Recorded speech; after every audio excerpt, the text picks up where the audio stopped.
Nathan Gafwick, qui généralise comme je le disais, a une petite préférence lui pour la barre fixe, et puis il en a fait son agrès où il est un peu plus spécialiste que les autres. D'ailleurs, il avait fait 2e ici même à EasyCheck l'année dernière à la barre fixe.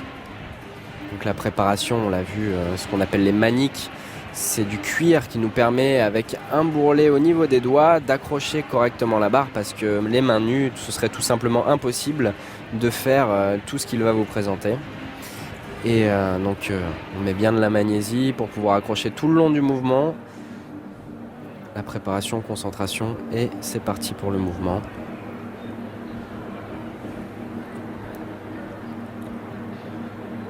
Nous, contrairement aux filles, on n'a pas de musique qui se déclenche, qui nous perturbe la concentration.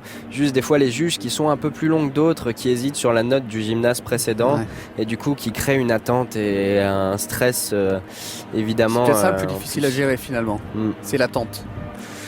Ça dépend, des fois on est trop pressé, des fois on attend trop, et puis de toute façon on n'a pas le choix, il faut quand même faire le mouvement, et puis il faut le faire le mieux qu'on peut.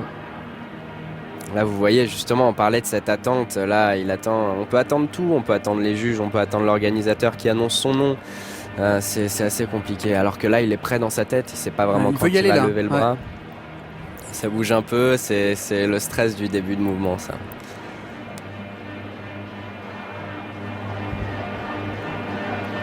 Donc nous attendons nous aussi avec lui. Ouais.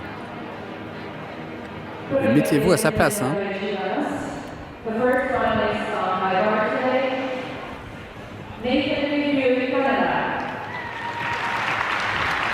Nathan Gafwick pour le Canada. Il peut aussi y avoir, je pense à ça parce que je viens de voir une caméra. Ouais, on attend la télé. Ça peut être la télé aussi de temps en temps. Hein.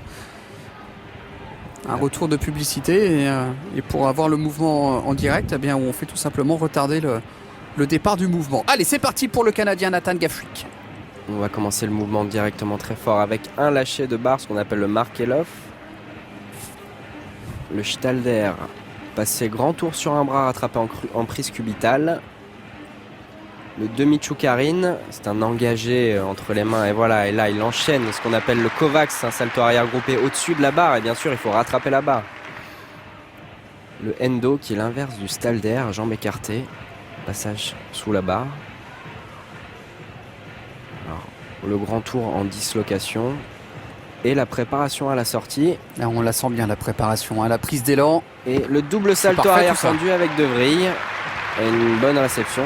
Je m'attendais à voir le Kovacs vrille, c'est-à-dire le salto arrière plus un tour complet en vrille au-dessus de la barre que nous avait habitué à faire Nathan. Mais là, il a mis sa nouvelle composition de mouvement avec l'engagé entre les mains, ce qu'on appelle le demi-Tchoukarine, ça là, justement.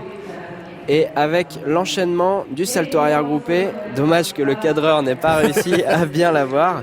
Mais cette nouvelle combinaison, il l'a mise et du coup, il a pu enlever une autre difficulté. Et peut-être qu'il rajoutera les deux, on ne sait pas, dans un futur proche. On a revu le salto arrière au-dessus de la barre. Le Endo, grand passage avec les jambes écartées en dessous de la barre. Qui demande beaucoup de souplesse d'ailleurs. Ouais. J'imagine. Et voilà, là on voit l'engagé en l'engagé des jambes entre les bras. Il sort le bassin, ouvre les jambes et il fait une dislocation des épaules. Il prépare la sortie avec un double salto arrière tendu et les deux vrilles. On voit le temps accéléré juste avant la sortie pour donner de l'amplitude au mouvement et ainsi shooter le plus haut possible pour avoir le temps d'effectuer les deux saltos et les deux vrilles. Ouais, pour s'envoler le plus haut possible. Voilà, l'engagé entre les bras que je parlais. Vous voyez les épaules qui ont disloqué de cette manière. Ouais. Voilà, on se retrouve en prise cubitale. 1550, la note